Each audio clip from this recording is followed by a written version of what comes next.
History of MMM, how it all began. Starting up of MMM, in 1989, Moscow Executive Committee in Leninsky District registered MMM as a cooperative society. It is in Russia. A few words about the leader. The MMM Cooperative Society was founded by Sergei Mavrodi and was one of the leading computer equipment distributors in Russia. Sergei Mavrodi, having a degree in maths, worked as a programmer and took part in the development of the first operating systems. A few words about his decision to make his own company is the fact that having worked as a simple worker from 8 to 5, he understood that freedom is the most important for him, because that work of 8 to 5 is literally a slavery. At any point, at any time, the company can throw you out and you'll be left without nothing, although you could have worked in that company for years and years. So he realized it. This is why he decided to create his own child, and he knew whatever his efforts will be, it will come back to him in form of dividends and income. Free of charge travel campaign. In 1992, the brand became universally recognizable after Mavrodi offered several times to all the residents of Moscow a day of free of charge travel in metro, Moscow subway. Pretty smart. Birthday of MMM. On October 20, 1992, the joint stock company MMM was registered. In fact, it is the birthday of MMM in the traditional form in which people got used to consider it. The shares of MMM on sale. February 1st, 1994, the shares of MMM went on sale, and people immediately began to buy them. Moreover, the company willingly bought them back on a new, higher rate, which grew very fast at about 100% per month. The company's principle today is always more expensive than yesterday worked perfectly. Few words about that. Why did he do that? As you might know, in 1991, the Soviet Union fell. So if until at the time of the Soviet Union, everything that there was in the country, like properties, different companies or whatever that was bringing some goods, was national. So any person of the country was entitled to have a share of that production, of that company. Everybody was equal. But when the Soviet Union fell, what it meant is that all the companies, all the properties had to be privatized. So you can imagine there is a company, a huge company. People worked there for years and years. And at one moment there comes a person and says, all that is mine. Yes, this was the case, and obviously that information, that laws about the fact that it was possible to privatize was kept only for a small group of people for obvious reasons. So a simple worker who worked in that company for years and years or all his life didn't know he can actually come and say by law that that is his. So what genius idea Sergei Mavrodi had is to sell these shares to gather the money of the people, and with this money to buy those companies. So basically, if a person has an MMM share, he would have had an exact share from the company that Sergei Mavrodi bought. For example, a company from oil and gas or something else. Obviously, he knew perfectly which companies are worth it and which companies were not. There was quite a battle there. So as you can see, his idea was great, but let's see what happens. Government is trying to hinder MMM's activities. Surprise, surprise! Planned by the Russian government, MMM 94 was intentionally collapsed. It began when tax inspectors accompanied by OMON officers passed through the crowd of depositors and went inside the central office of the company to give a notice about the planned tax inspection. Right. So obviously, the small group of people that I was talking about is the government people, is the people that have connections and so on, and they wanted obviously all that money, all those properties to be kept in their hands. This is how the nowadays oligarchs were made. At that moment they had nothing. In one day they got loads of money, and now you can know them as very rich people who made their money on the back of a nation. So obviously they did something just to provoke some panic going through the crowd. Obviously, for any financial institution, a panic is really bad. As I remind you, at that time, MMM was selling shares, was a share stock company, let's say. Mavrody's arrest. Sergei Mavrody was arrested on tax evasion charge. Really lame excuse. It wasn't at all like that. What happened, even the person that was in charge with giving the arrest, he told him that there was no other option for them. They had to do something, even though it was illegal what they were doing, but they had to do it as they were afraid of him.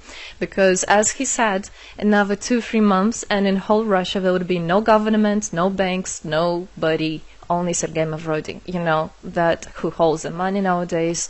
This is in charge. So he was arrested, and his arrest was broadcasted live on all TV channels, obviously to show off more, to show people how bad he is, and actually the government didn't do anything wrong. On the same day, there was a storm of the central office of MMM. The company was prescribed to recover 49.9 billion rubles to the budget. Huge money. The question about the money in MMM 94 is open, as no one still can give an answer where it is. The authorities simply turned a blind eye to it, although hundreds of eyewitnesses are ready to confirm, even under oath in court, that they saw 17 trucks take out cash through the back door. So unfortunately, at that time, there was no internet, no bitcoins, no other internet wallets, and all the money were obviously kept in cash in the MMM offices. And the government took advantage of it. They just came, took it out, and then they said nothing. Moreover, they didn't say where the money went. They even made the way to make people believe that Sergei Mavrody was the one who took all those 17 trucks of money and disappeared.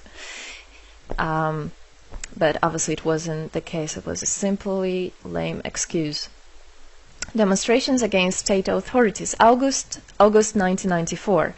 Thousands of MMM depositors affected by the artificial collapse of the pyramid protested and demanded to set Mavrody free. Actually, Mavrody could have used his powers and do huge, bigger protests, but he decided not to do that, as that would made as obvious a different protests of this type. There could be people injured or even killed, so he decided not to use people in this purpose. It was very noble from him to do that. MMM leader became a deputy. However, he found a way to get out of the prison. Being imprisoned, Sergei Mavrody had managed to register as a candidate for a deputy of the State Duma and was released from prison. He won the elections by a landslide and became the deputy of the State Duma of the first convocation. So, as a deputy in Russia, they have privileges. This is why, becoming a deputy, he was set free. The State Duma is against Mavrody. Surprise, surprise! The State Duma deputies deprived Sergei Mavrody of his deputy plenary powers due to his permanent absence at the Duma's meetings. That incident was the only one in New Russia's history. Sergei Mavrody wasn't interested at all in politics. It's not, he hates politics, as he said it many times. So he became a deputy only for the reason to get out of a prison. That's it. He wasn't interested to go to their meetings, as he himself considered as well the people there as being quite silly and not worthy to spend time with. But this was another lame excuse for them to deprive him by saying that he is absent. A candidate for presidency. The Central Election Commission registered the authorized representatives of the initiative group that had nominated Mavrody as a candidate for the president of Russia, but subsequently rejected a significant part of the signatures in the support of a candidate, and his registration was renounced. So, for obvious reasons, they did that again. They weren't interested into having a fair president, a fair leader on top of their head. Revival of MMM, January 2011. Sergei Mavrody renounced launching a new launching a new project of MMM 2011, Together We Change the World. Previously, there were simply no analogs of similar systems in the world. The film about MMM, the launch of a project fell in the same time interval with the release of Russian film about MMM Pyramid, the plot of which is based on the eponymous book in which the history of MMM is disclosed by Sergei Mavrodi. So he wrote a book, and there is a movie which I highly recommend you to watch. You can find it online on YouTube. MMM is building a new, fair financial order. June 2012, the activity of MMM made a lot of banks collapse and a huge outflow of funds from deposit accounts happened. The system numbered more than 35 million members at the time. For obvious reasons, the fight against the system started. It suffered the same fate as MMM 94, eventually collapsed. So what happened? A lot of banks, as I already said, had a huge outflow, and another minus of the system of that time was that it wasn't really quite a community, because the money was still kept by the managers in MMM. So it wasn't the same idea as it is now, comparing it now, where people exchange money between themselves. You don't need to put it in a central account. At that time there were central accounts, and it was again used by the banks. They simply blocked those accounts that they identified as being of MMM and took all the money away, and that's it. There were no other discussion about that. Again, huge loss of money. People lost a lot of money. Sergei Mavrodi didn't get all of them. It was again the banks that took the advantage of it. MMM 2012 is just the beginning. I'll be back. Sergei Mavrodi announced the launch of a completely new MMM, World Mutual Aid Fund, MMM community. It speeded up since the first day, showing crazy dynamics on new members' registration. It has been decided to send 10% of the whole turnover on payments to the affected members of MMM 2011. So again, another genius idea. In order not to make central accounts, in order not to gather the money somewhere, now the money are spread directly between participant itself. You can just check in your account online whom you should transfer the money to. So MMM now is connecting all the people between themselves in exchange, so that they can exchange the money and get benefits of it. It's amazing and it's crazy, but it is true. MMM is growing. Some short facts. 2012, MMM started its development in India. It had great, huge developments. 2012-2013, following India, MMM Bangladesh was launched as well.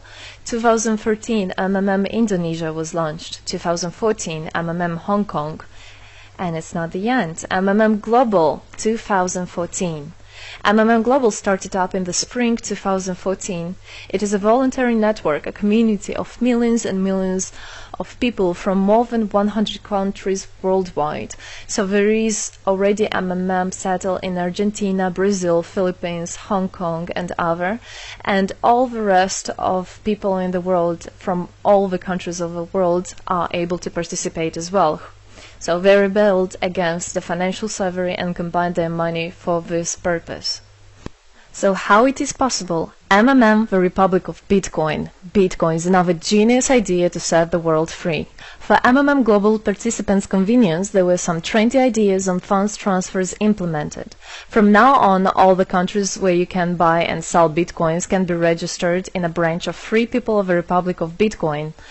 Thus, there is no barriers to develop MMM in small countries due to their restrictions on the international bank transfers. Banks.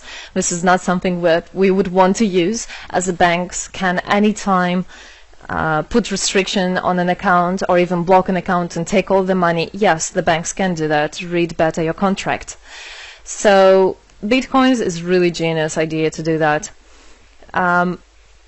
Join MMM Global, join our community, set the world free.